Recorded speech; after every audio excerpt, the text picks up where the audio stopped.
I am so over this argument. Baking soda and vinegar to clear a drain. But I'll make another video about it. I can't do this anymore.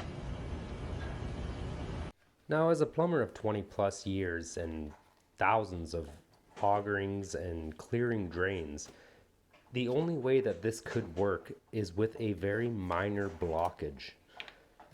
Now, from what I've seen throughout the years, there is no way this would work unless it was a very minor blockage.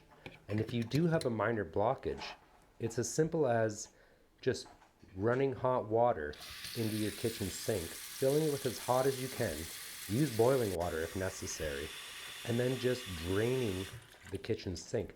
Now, if it still drains slowly, just let it drain.